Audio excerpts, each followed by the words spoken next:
Hola y bienvenido a un nuevo tutorial de MappingGIS. En este ejercicio vamos a explicar cómo realizar la unión de dos tablas en QGIS.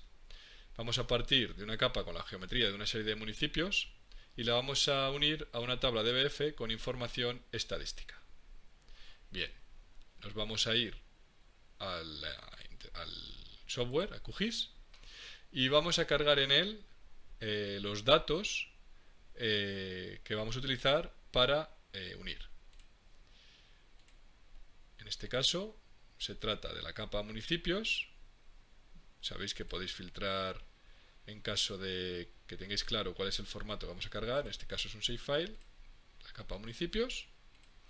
Y por otro lado vamos a cargar la tabla DBF con los datos estadísticos de los municipios, que sería esta. Asegúrate de cargar el archivo DBF y no el XML, que es el que guarda los metadatos. Bien. La operación que permite la unión de dos tablas de atributos requiere conocer las características de las tablas que vamos a unir y la dirección de la unión. Es decir, en primer lugar, cuál es el campo que posee los valores similares en cada tabla, es decir, el campo clave común que permite asociar los registros de una y otra garantizando la integridad. Y por otro lado, cuál es la tabla que va a aumentar el número de campos gracias a la anexión de la otra tabla. En este caso, la capa que los va a aumentar, la tabla que los va a aumentar sería la de la capa municipios.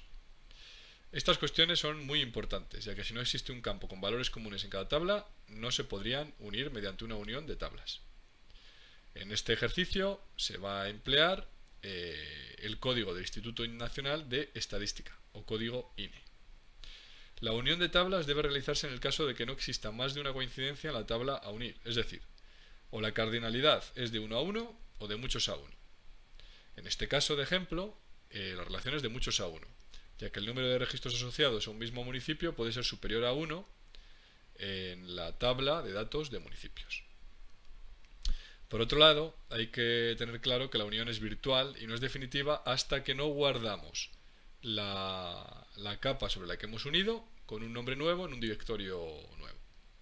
Bien, vamos a abrir la capa de municipios, la tabla de municipios, perdón, para que podáis observar los campos que posee. Como veréis, son unos poquitos campos.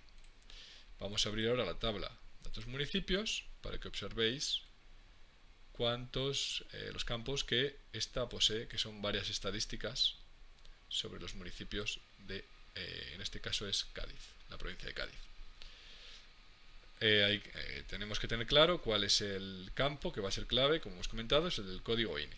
En la tabla de datos municipios se llama código INE, en la tabla de la capa municipios se llama CODIINE, que lo tenemos aquí.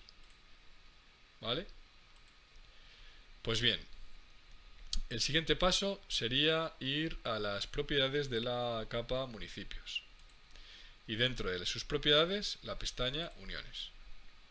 ¿Vale?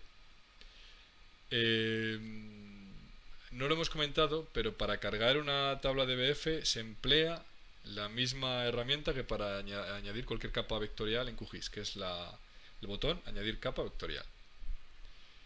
Pues bien, ya estamos en la pestaña uniones. Si nos fijamos en la parte inferior de la ventana tenemos tres botones. Pues mediante el primero de ellos podemos añadir una nueva unión. Como solo tenemos la capa municipios y la tabla de datos municipios en la TOC cargadas, en la tabla de contenidos, la herramienta ya nos ha reconocido cuál es la tabla que vamos a unir, que es datos municipios.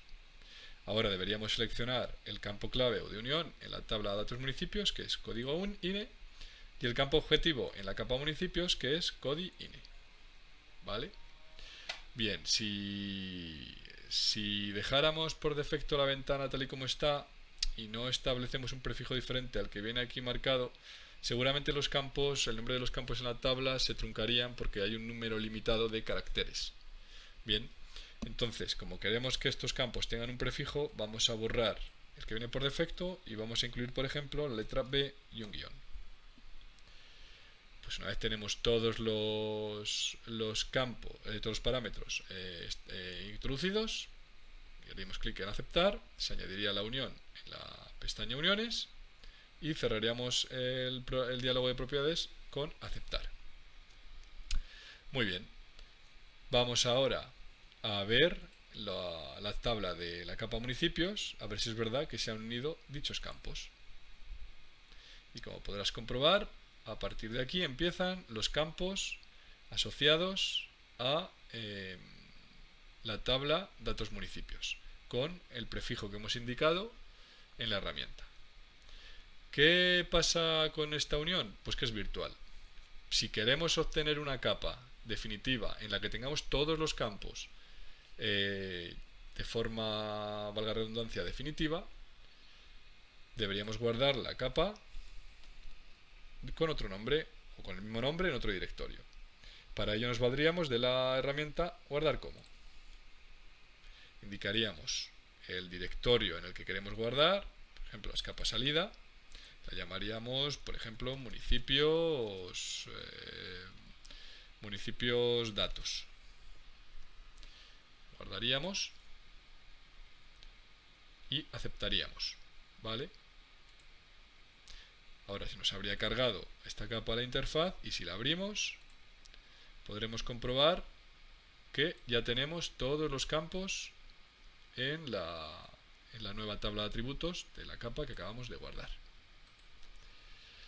Pues bien, espero que este tutorial os haya servido de ayuda para comprender el ejercicio, pero no dudéis en leeros toda la información, que es bastante más de lo que hemos explicado aquí por no hacer un tutorial muy extenso, para que todos los conceptos vayan asentando. Como siempre, cualquier duda que os surja en la realización del ejercicio, podéis poneros en contacto en este caso conmigo, con el tutor, a través del foro o del correo electrónico. Ánimo, un saludo.